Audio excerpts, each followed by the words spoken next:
Hello,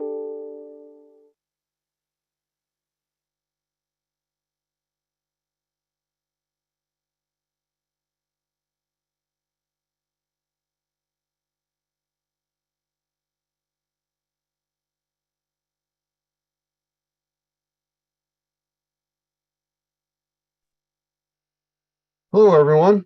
Welcome to Normie CE Recertification Training. Today is May 2nd, 2023. I want to welcome everybody here. I want to welcome all of our admin people that are popping into the room as we speak. They're all going to be in the background tonight, but we've got a whole bunch of them out there. And I want to thank the faces that are on the screen that will be assisting me tonight. We got Mike there and Roger. So thank you guys for joining us. Glad to be here. And I want to welcome everybody on all the platforms that we have coming in live right about now. We have quite a few of them out there. And I'm just looking around, just making sure everything's working here.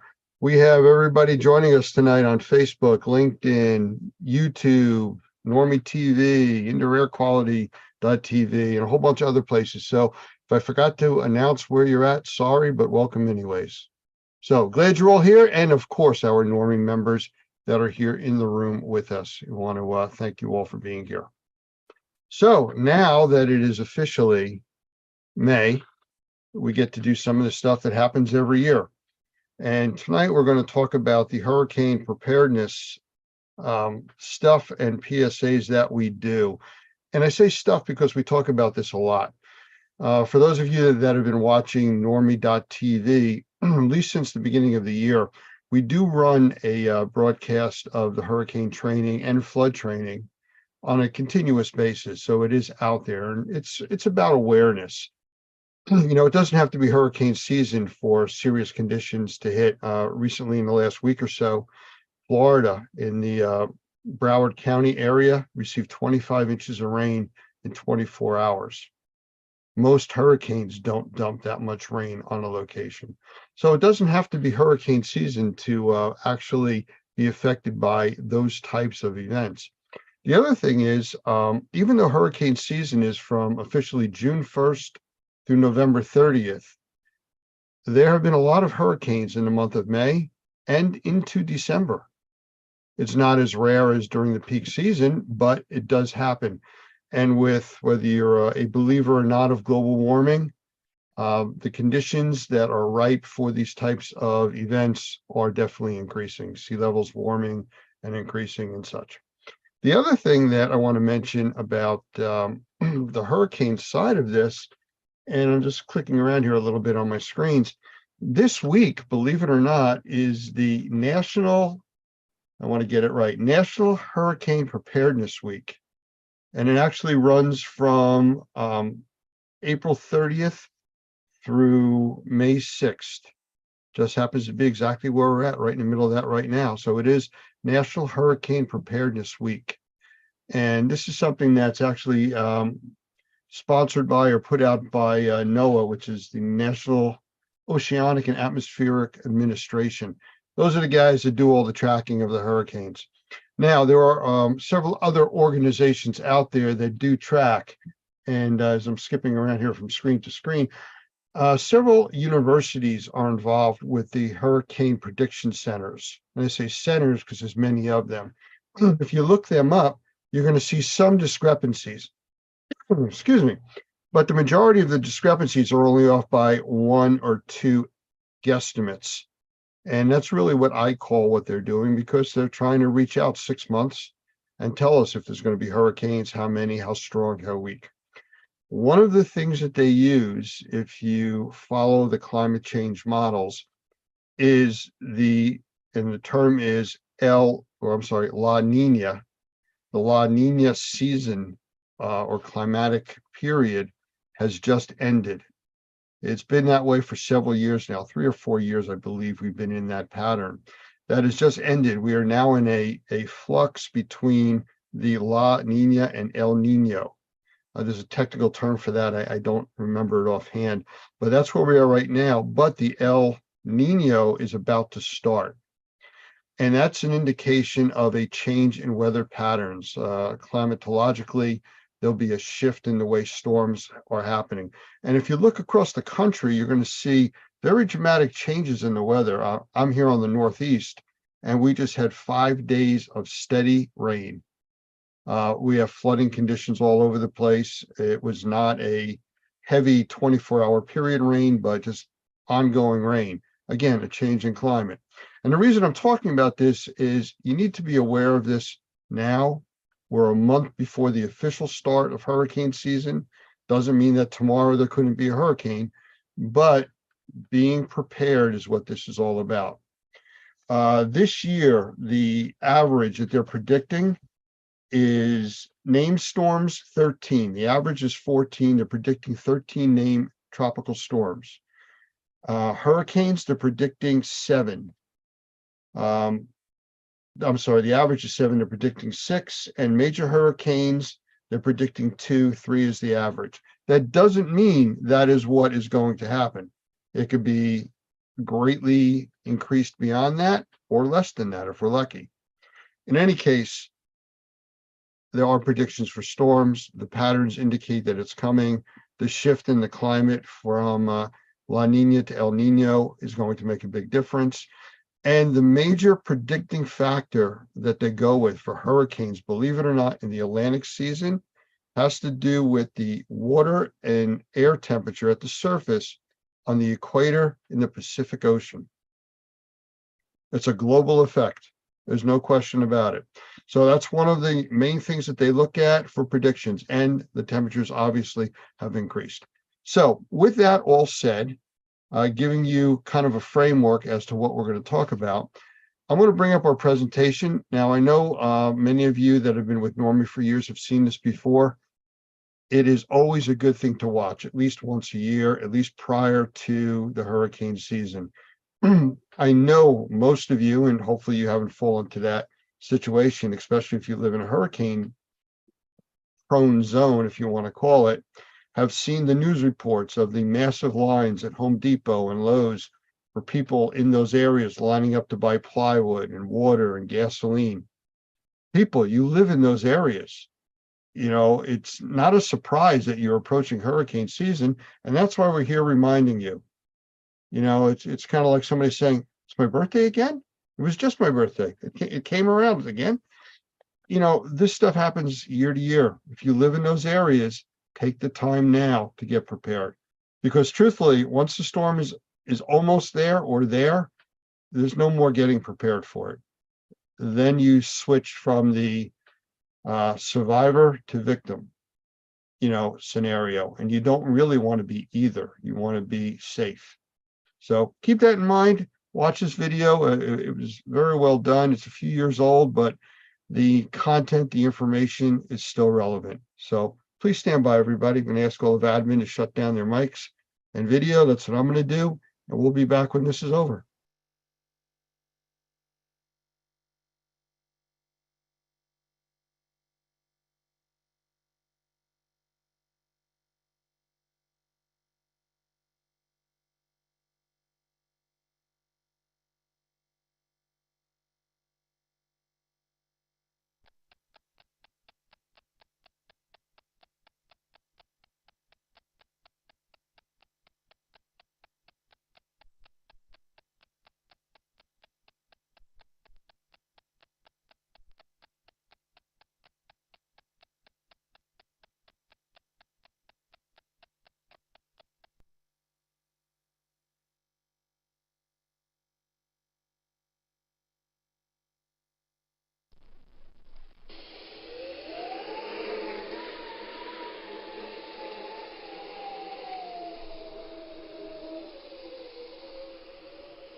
Hurricanes. If you didn't know any differently, they'd seem at the beginning like any other storm. And that's the deceptive part, the devastation, the flooding, the loss of life, the imprint of the loss of heartfelt memories, all occur after the storm has passed. The latest technology gives us the opportunity to be prepared way in advance of impending danger, and yet we wait. Or worse yet, we decide to stay.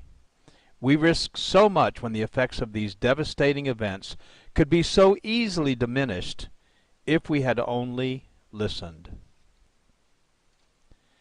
As the storm approaches, it very quickly becomes too late to gather the important possessions and memories, too late to batten down the hatches, too late to protect our property or sometimes our very lives. With the aftermath of Katrina, I can assure you I have changed my game plan for the next Katrina, and I hope you have or will change yours. My name is Doug Hoffman, the Executive Director of NORMI, the National Organization of Remediators and Mold Inspectors. We train mold professionals to assess, evaluate, and solve the problems associated with water events, both major and minor, as those events result in mold damage to property, and in conjunction with the NORMI Pro Environmental Task Force are ready to help when disaster hits. Check our resources at normi.org and normiproetf.org for current ways you can help yourself and others when disaster hits. Sometimes an event is so horrific that it results in massive flooding and wind damage. We lived through Hurricane Katrina right here in Louisiana and have been privileged to help hundreds, maybe thousands of Katrina victims rebuild their lives after one of the most devastating natural events ever to hit the Gulf coasts of Texas, Louisiana, Mississippi, Alabama, and Florida. We learned some very important lessons, and we're hoping this short video will help you prepare for the next major event that may hit your community. With thermal imaging and from a satellite, the images are staggeringly beautiful, but closer to Earth, in the midst of the rampage, frightening doesn't begin to tell the story. Being prepared for what might be coming and then managing the recovery will help you keep your mind on the important task ahead. The unpredictable nature of the season simply requires it. The dates of the North American hurricane season span from June 1st to November 30th. By no means will these dates prevent the forming or sustaining of a tropical event in the Gulf of Mexico, the Atlantic Ocean, the Caribbean Sea, or the Pacific, but these dates are a guide or a timeline based on previous storms over the last century. Dropping your guard or dismissing weather events outside of these dates could result in being caught off guard for an approaching storm. But these dates, in particular, are a time to be specially aware of the news and weather reports. 26 named storms churned in the Atlantic in 2005, and many of them hit land. Following their paths shows the unpredictable nature of nature. Because of the fickle nature and path of many tropical storms, a large part of the general population hesitates or fails to take precautions until the last minute. In the year 2005, an unprecedented number of named storms developed in the eastern and Gulf Coast, exceeding even the English alphabet, and many of those storms made landfall. And when that occurs, especially in densely populated areas, the results are mass evacuations, highway gridlock, and supply shortages. In simple terms, everyone that waited until the last minute is scrambling to prepare or leave. The following information is provided as part of the Community Awareness Program, CAP, from NORMI, the National Organization of Remediators and Mold Inspectors. Additional CAP programs can be found at normi.org or at flood.normi.org and include realtors awareness, first responders awareness, and other information targeted to specific groups. These are presented in an effort to fulfill our mission and fill a void in accurate and timely trainings. How often have you seen news reports about the long lines at hardware stores where residents of areas prone to tropical events are waiting in lines for hours to purchase plywood or other needed supplies? The general rule of thumb is if you find yourself in this situation, waiting in line to take your turn, you may have waited too long. Our goal at NORMI is to provide you with general preparation and safety information for your time before, during, and after the event. Let's get started, and please feel free to take notes or revisit this video often. Sometimes a reminder can be very timely. So let's get started. Plan to be prepared before the event. Know how and where to get emergency information from your local emergency management offices. Follow instructions for evacuations if you are advised to leave, and leave. Understand that if you do not evacuate or find yourself in a situation where you need emergency assistance during the event, you may be on your own until the event has passed. Emergency services will also be stretched beyond normal capacity, and assistance may be days or weeks away. Remember that people that choose not to evacuate when instructed to do so are either victims or survivors. Neither title is as a result of good planning. When you do evacuate, if you have carefully planned your evacuation route well in advance of the evacuation and you know where you will be staying, life will be much easier while you are displaced. So if you are not prepared to fend for yourself for an extended period of time, consider relocating prior to the event. If you have the time, tidy up the house, wash and put away the dishes, clean the coffee pot. When you return, you'll feel better about this kind of detailed planning in advance and appreciate the preparation you've made for your return. And of course, traveling during the event is not advisable in most cases. Some of the following information are recommendations from FEMA, the Federal Emergency Management Agency. And they suggest, before the storm, make plans to secure your property. Permanent storm shutters offer the best protection for windows. A second option is to board up those windows with 5/8 marine plywood, cut to fit and ready to install. Tape does not prevent windows from breaking. Install straps or additional clips to securely fasten your roof to the frame structure. This will reduce roof damage. Be sure trees and shrubs around your home are well trimmed. Charge your cellular phone and refill your meds. Clear the gutters and downspouts of any extra debris that could become airborne. Secure your boat.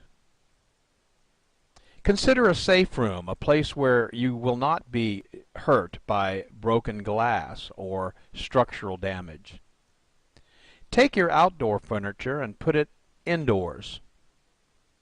Get evacuation information, which is readily available, and get a local shelters list. Where can you go if you need to? If you can't get out quickly enough or you get stranded because of traffic, where can you go?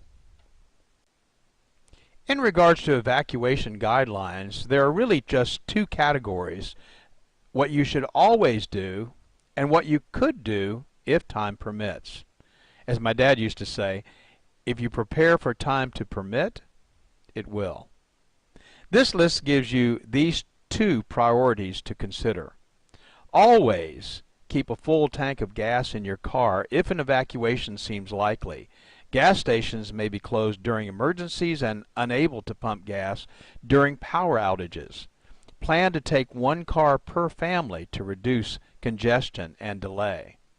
If time permits, gather disaster supplies and put them in a kit stored in your home. Always make transportation arrangements with friends or local government if you do not own a car. If time permits, make sure you've got sturdy shoes and clothing that provide some protection, such as long pants, long-sleeved shirts, and a cap. Always listen to battery-operated radio and follow local evacuation instructions. And if time permits, let others know where you're going. Always gather your family and go if you are instructed to evacuate immediately. Knowing your family is safe will give you a great peace of mind during the uncertainty of the events that might follow the storm. If time permits, secure your home. Close and lock the doors and windows. Unplug electrical equipment such as radios and televisions and small appliances such as toasters, microwaves. Leave freezers and refrigerators plugged in or if time permits, empty them so that there'll be no risk of damage being done to those freezers or refrigerators. You should take some precautions on your way out. Leave early enough to avoid being trapped by severe weather. Plan to then follow recommended evacuation routes. Do not take shortcuts. They may be blocked. Be alert for washed out roads and bridges. Do not drive into flooded areas. And stay away from downed power lines. And of course the question always arises, when should we evacuate? Well, you should evacuate under the following conditions. First, if you are directed by local authorities to do so, be sure to follow their instructions. If you live in a mobile home or temporary structure, such shelters are particularly hazardous during hurricanes, no matter how well fastened they may be to the ground. A Cat 4 hurricane can remove the entire roof of a commercial structure, so what do you think it could do to something as light as a mobile home? And of course you've always got the added concern of tornadoes. If you live in a high-rise building, you should evacuate. Hurricane winds are stronger at higher elevations, so your safety might be jeopardized if you decide to stay. If you live on the coast or on a floodplain, near a river, or on an inland waterway, flooding might be the biggest concern because a storm surge of some kind always precedes a hurricane. The Gulf Coast of Louisiana and Mississippi experienced anywhere from 15 to 40-foot surges, enough to totally wipe out the coastline for several miles back into the non-water frontland. If you feel you're in danger, you should leave. And if you have health issues that might need emergency or regular attention, you should go to a place where your concerns can be addressed readily. So what if you decide to stay? Well, you definitely want to listen to the radio or TV for information, so be sure to have plenty of batteries for both. Secure your home. Close the storm shutters, secure outdoor objects, and bring them indoors. Turn off the utilities, if instructed to do so. Otherwise, turn the refrigerator thermostat to the coldest setting and keep the doors closed. This will ensure the preservation of frozen foods for some time following the storm should power not be restored for a long period of time. Well, frozen foods could last for a couple of days in the freezer, even without power. Turn off propane tanks. Avoid using the phone except for serious emergencies. Moor your boat if time permits. And store a supply of water for sanitary purposes such as cleaning and flushing toilets. Did you know that a toilet will flush simply by filling it with a gallon of water? After thoroughly cleaning it out, fill the bathtub and other large containers with water. If you're unable to evacuate, have you considered the possibility of creating a safe room? If you don't have one, follow these simple guidelines. Make sure that you stay indoors during the hurricane and away from windows and glass doors. Close all the interior doors besides securing and bracing exterior doors. Keep curtains and blinds closed. Don't be fooled if there is a lull. It could be the eye of the storm, and the high winds could pick up again. If necessary for your own safety or that of your family, take refuge in a small interior room, closet, or hallway on the lowest level, but where flooding won't be a concern. And if you sense tornadic activity, which often accompanies a hurricane, lie on the floor under a table or another sturdy object.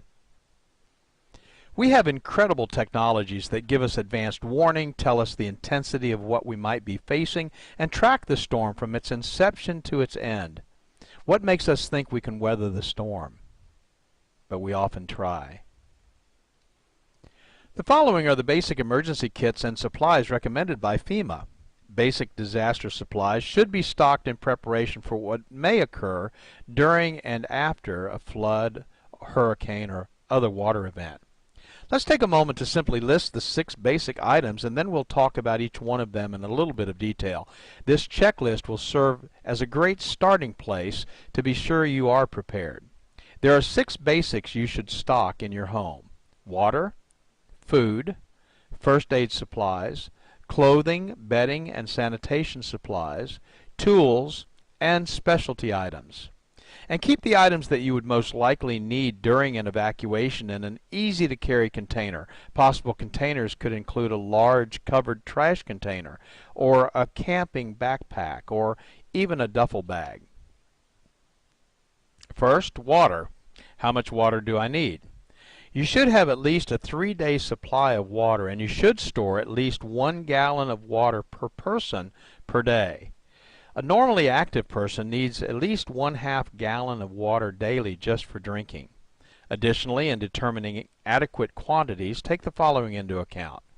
Individual needs vary depending on age, physical condition, activity, diet, and climate. Children, nursing mothers, and ill people need more water. Very hot temperatures can double the amount of water needed, and a medical emergency might require additional water. How should I store water? Well, to prepare safest and the most reliable emergency supply of water, it's recommended that you purchase commercially bottled water. Keep that bottled water in its original container and don't open it unless you need to use it. Observe any expiration or use by date. If you're preparing your own containers of water, it's recommended that you purchase food-grade water storage containers from surplus or camping supply stores to use for water storage. Before filling with water, thoroughly clean the containers with dishwashing soap and water and rinse completely so there is no residual soap. Follow the directions below on filling the container with water. If you choose to use your storage containers, choose 2-liter plastic soft drink bottles. Not plastic jugs or cardboard containers that have had milk or fruit juice in them. Milk protein and fruit sugars cannot be adequately removed from these containers and provide an environment for bacterial growth when water is stored in them. Cardboard containers also leak easily and are not designed for long-term storage of liquids. Also, don't use glass containers because they can break and they're heavy. If you're storing water in plastic soda bottles, follow these steps. Thoroughly clean the bottles with dishwashing soap and water. Rinse completely so there's no residual soap. Then sanitize those bottles by adding a solution of 1 teaspoon of non-scented liquid household chlorine bleach to a quart of water. Swish the sanitizing solution in the bottle so that it touches all surfaces, and then after sanitizing the bottle, thoroughly rinse out the sanitizing solution with clean water. Then you're ready to fill the bottles with water and seal them. Food. However you do it, you need a checklist. Put it in a magnetic clipboard attached to the side of your refrigerator, a post-it note on the inside of a kitchen cabinet, on your PDA or your phone app. But make a list now while you're calm and in your right mind. And remember these important points. Store at least a 3-day supply of non-perishable food. Select foods that require no refrigeration, preparation, or cooking, and little or no water. If you must heat food, pack a can of Sterno and matches. Select food items that are compact and lightweight. Avoid foods that will make you thirsty. Choose salt-free crackers, whole grain cereals, and canned foods with high liquid content. Be sure to include a manual can opener. That might come in very handy. And include a selection of the following foods in your disaster supply kit and put them in a waterproof container. Foods like ready-to-eat meats, fruits, and vegetables, canned fruits, juices, milk, soup, staples like sugar, salt, and pepper, high-energy foods like peanut butter, jelly, crackers, granola bars, trail mix, vitamins and minerals, foods for infants, the elderly, or special dietary needs. And don't forget comfort stress foods like cookies, hard candy, sweetened cereals, instant tea, or coffee. First aid supplies. First aid kits can be purchased, but some people prefer to make their own. So we've listed here 18 things that should be included so you could supplement a pre-packaged kit or develop your own. You'll need to decide which items you would want to include or exclude based on budget restraints, but even the seemingly least needed item could become extremely important in a life or death situation. Take the time to study this list, and we've provided a printable copy of this list as a resource at hurricane.normie.org website for your review. And a medical kit, again stored for safekeeping, could include the following items: aspirin or non-aspirin pain relievers, anti-diarrhea medication, an antacid for upset stomach, syrup of ipecac to induce vomiting if advised by the Poison Control Center, possibly a laxative, and maybe an activated charcoal, again for use if advised by the Poison Control Center. Emergency and safety items might also include these items, which would be safely stored but probably not in the same box with the first aid kit. Gas cans, ice chest or two, disposable cups, plates, eating utensils, and paper towels, black trash bags, vinyl gloves, maybe moistened cleaning towelettes. Again, having these items far in advance of an impending storm is simply the best way to avoid having to find them in an emergency and when you might be in panic mode. And by all means, take the time to contact your local American Red Cross chapter to obtain a free basic first aid manual. Clothing, bedding, and sanitation supplies are extremely important, and especially if you live in a cold climate, you've got to think about warmth because it's possible that you would not have heat. So include at least one complete change of clothing and footwear per person. A light jacket or coat, long pants, a long sleeve shirt, sturdy shoes or work boots, and of course waterproof would be preferred. Hat, gloves, and scarf, rain gear, thermal underwear, blankets or sleeping bags, and sunglasses. And on the sanitation side, don't forget the toilet paper, soap, liquid detergent, feminine supplies, personal hygiene items, plastic garbage bags with ties for personal sanitization use, plastic bucket with a tight lid, and disinfectant.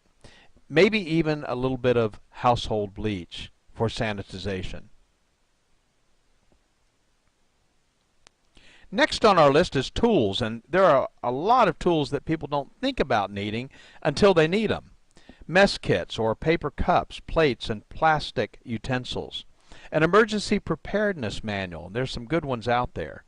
Portable battery-operated radio or television and extra batteries. Flashlights and extra batteries. Cash or traveler's checks and some change. Non-electric can opener, a utility knife. Fire extinguisher, small canister, ABC type, a tube tent, pliers, tape, compass, matches in a waterproof container, aluminum foil, plastic storage containers, rabbit ears for your TV, signal flare, paper, pencil, needles, thread, a medicine dropper, a shut-off wrench to turn off household gas and water, a whistle, an axe, plastic sheeting, and a map of the area for locating shelters. And finally, specialty items. Remember family members with special needs such as infants and elderly or disabled persons. For baby, formula, diapers and wipes, baby food, bottles, powdered milk, pacifiers, and maybe medications. And don't forget the adults. Heart and high blood pressure medication, insulin, prescription drugs, denture needs, contact lenses and supplies, extra eyeglasses, hearing aid batteries. That's a lot of stuff to remember. And you can make this a special project, taking the important family documents and putting them together in a place where they're safe, photocopies of credit and identification cards, maybe in a Ziploc bag, plastic container. But you want to keep these records in a waterproof, portable container. Your will and insurance policies, contracts, deeds, stocks, and bonds. Photo IDs, passports, Social Security cards, immunization records, bank account numbers, credit card account numbers and companies, inventory of valuable household goods or important telephone numbers, family records like birth and marriage and death certificates, your checkbook, cash and coins, and then of course some entertainment, games, and books that you might need while you're away. So, what's the target? The goal? The goal during a tropical event is to not need the items and procedures that we discussed in this presentation. However, being prepared is a good alternative and may make the difference between being a victim and being a survivor. On a personal note, from those who have been there, during the aftermath of Katrina, many suffered intense wind damage with trees through their roof and rain pouring through. Your prized possessions, though not as important as your very life, of course, should be taken with you. If you evacuate, and you can do so without compromising the essentials, take the things that are important with you. I want to personally thank you for taking the time to watch this video. It's our hope that you will never be in a situation where you will have to consider all the things we've discussed. But if you are, now you're prepared to be prepared and survive. For more information, go to normie.org or normieproetf.org or email us at support@normie.org. We're here to serve you. Thank you very much.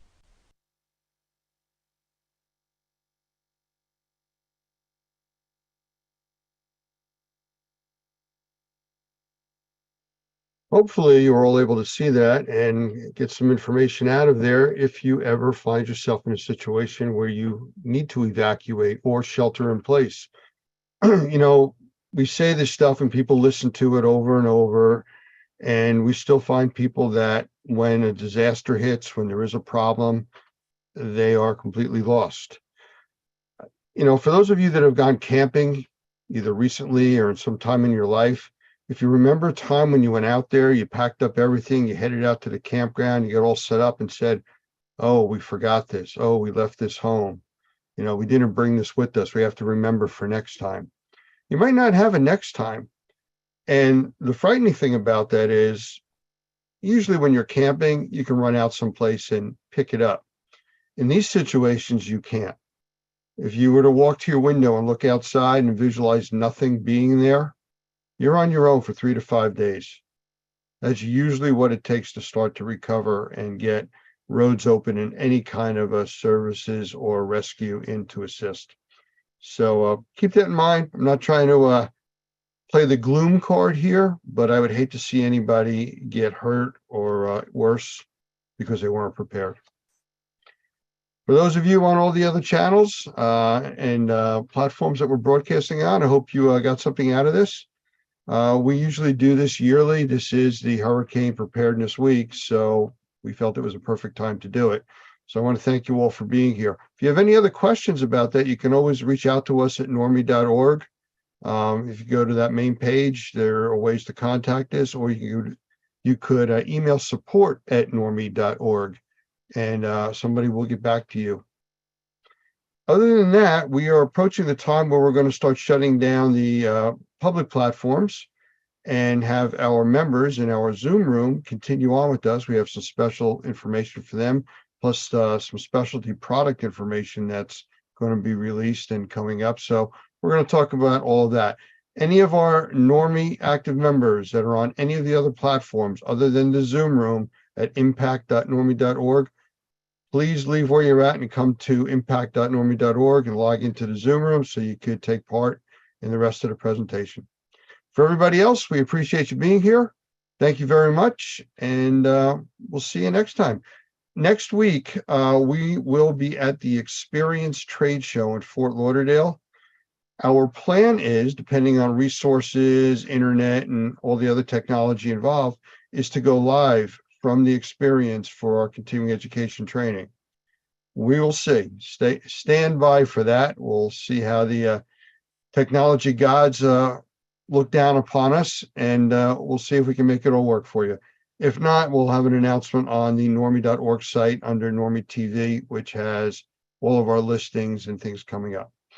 So for everybody, take care. I am going to shut down the public platforms. I'm going to ask everybody just to stand by. I will be right back. And thank you all for joining us. Please stand Thanks, by. everyone.